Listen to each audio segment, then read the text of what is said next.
Well, let's not forget that Latvia was unfortunately, part of Soviet Union due to the Soviet occupation. So the whole energy supply, both electricity and gas, was built within the Soviet Union. What we have tried to do, yes, we have tried to reduce this dependency from 100% a couple of years ago. Now we are slowing down.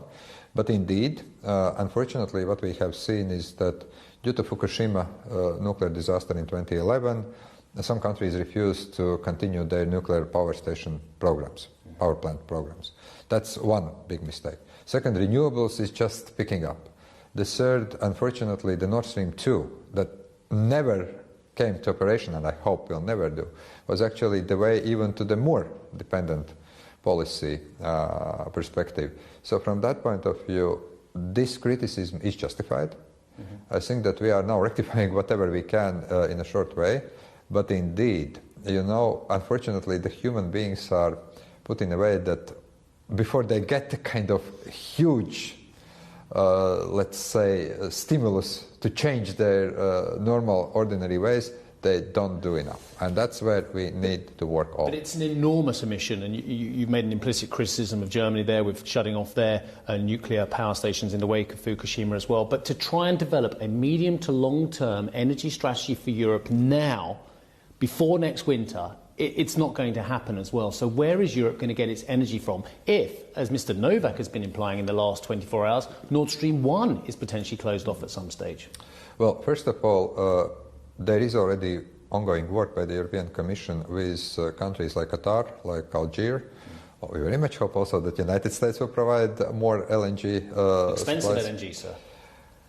Well, it depends. If you mentioned Mr. Novak, who was threatening thousands of euros even for a barrel of oil and gas, then it all depends. But we still have time. We still can try to do our best before next winter. But also, let's not forget about other sanctions that we are putting on Russia. So, yes, it's a very difficult situation. But if I have to choose the higher energy price or the all-out war in Europe, then I think that that cost needs to be also looked from that perspective. So, yes, I think that it will take some time to get alternatives.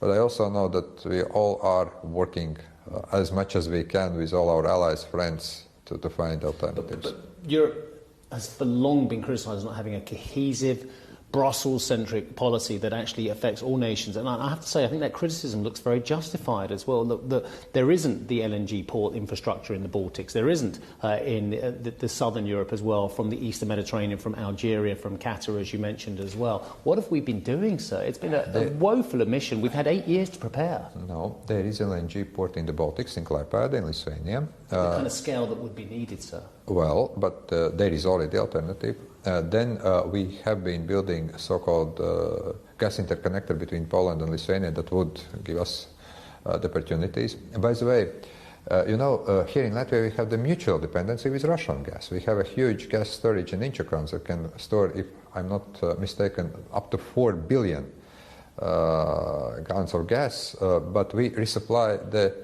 northwest part of Russia as well. So if they cut energy supplies, they will get also trouble. So there is a bit mutual dependency. There is work on the pipelines that Algeria has. So it's not as gloomy. But again, indeed, now there is a kind of wake-up call. We can spend hours criticizing of what we have done or what we have not done.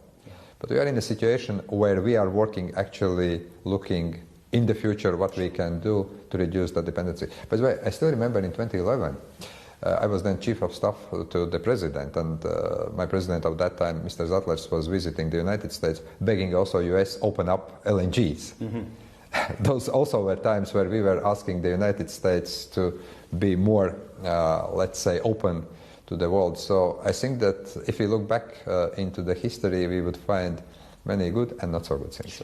Hi, I'm Joanna Bersecci, and thank you for watching. You can check out more of our videos by clicking on the boxes on the screen.